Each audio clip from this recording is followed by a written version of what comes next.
Welcome to A Voice of Reason in Turbulent Times with Pastor Charles Burnett-Morrow. A powerful, practical, prophetic, and progressive commentary about what is happening in our world today.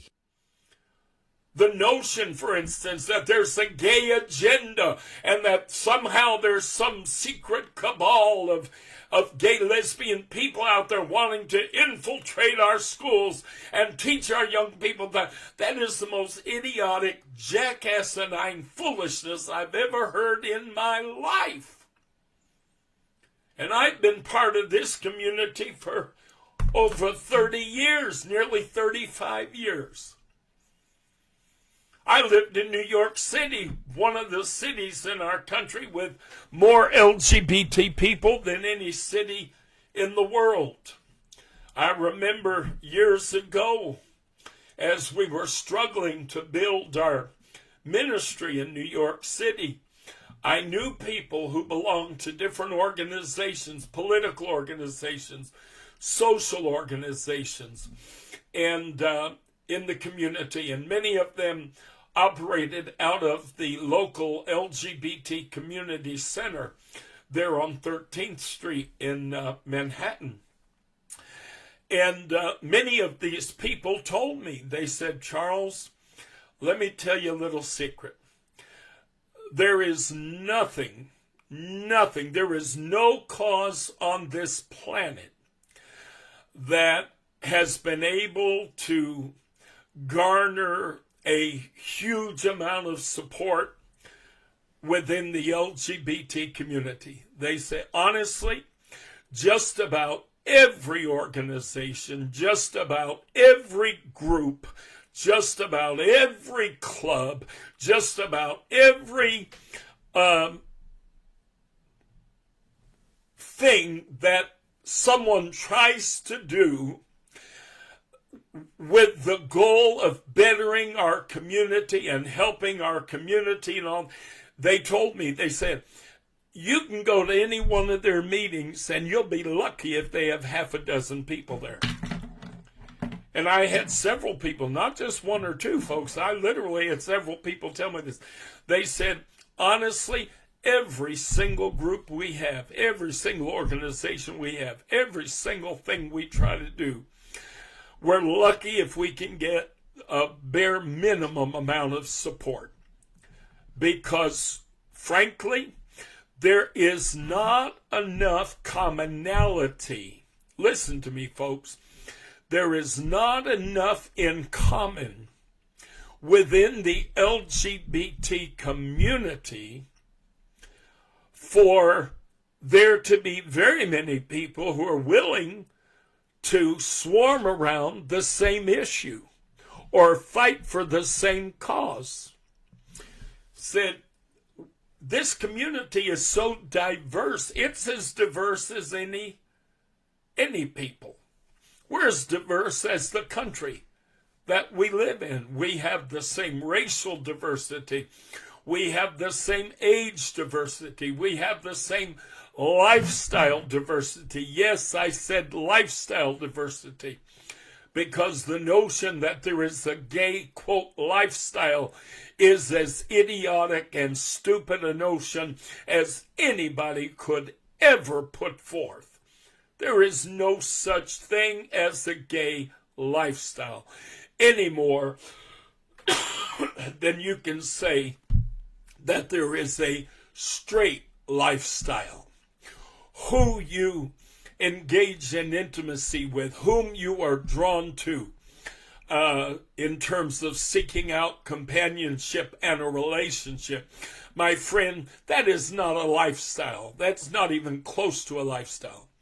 You've got LGBT people who are as wild as can be, doing drugs, swinging off the chandeliers, having sex with every Tom, Dick, and Harry that walks down the street. And then you've got LGBT people who live quietly. They go to work, they pay their taxes, they buy cars, they buy houses, they operate businesses, and they go home every night and they sleep, and they go to church every Sunday, and their lifestyle mirrors that of the Jones down the road from First Baptist. There is no difference between their lifestyle and those so-called Christian people down the road. What is different is not their lifestyle. What is different is their sexual orientation. That's it. And because our community is so stinking diverse, and frankly, sexual orientation is not an issue that we swarm around.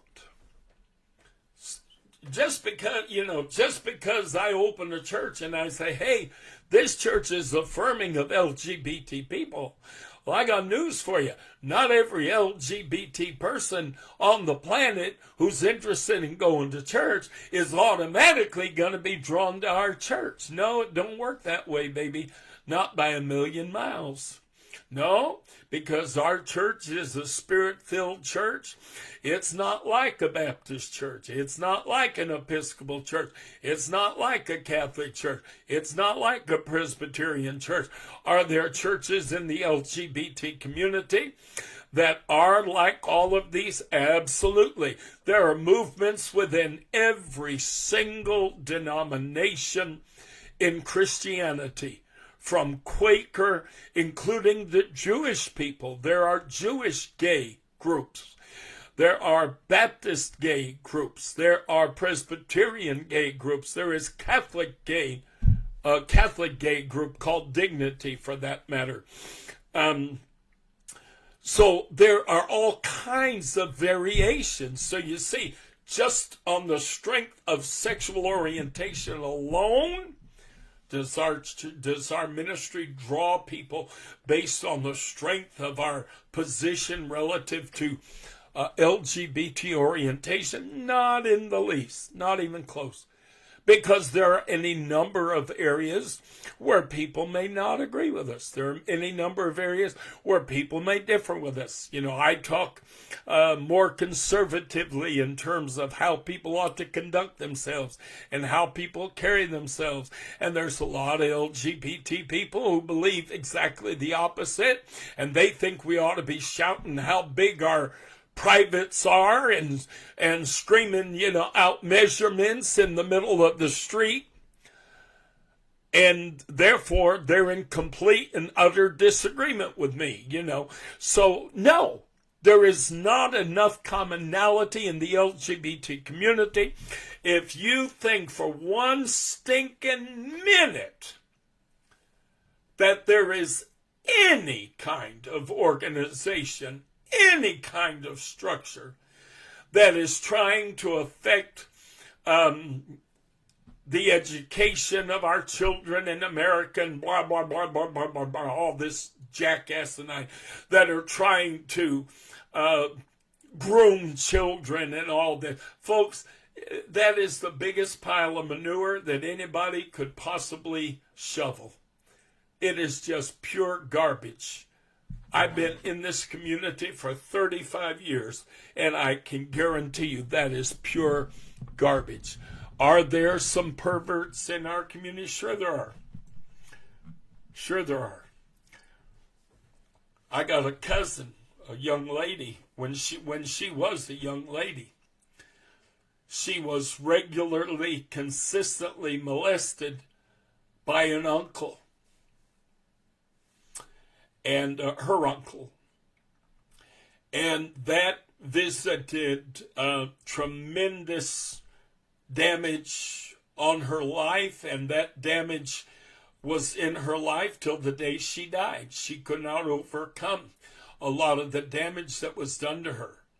Was this a homosexual thing? No, of course not. He was the man, she was the girl. Nope, had nothing to do with homosexuality.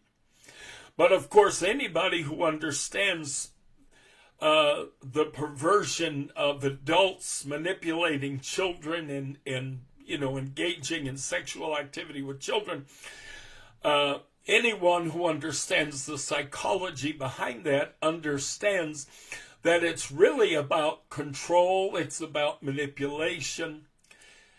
And it has nothing in the universe even to do with orientation. In many instances, men who molest even boys, young boys, has nothing to do with orientation. No, because the young boy, pre-puberty especially, honestly doesn't have a whole lot going on different than a little girl.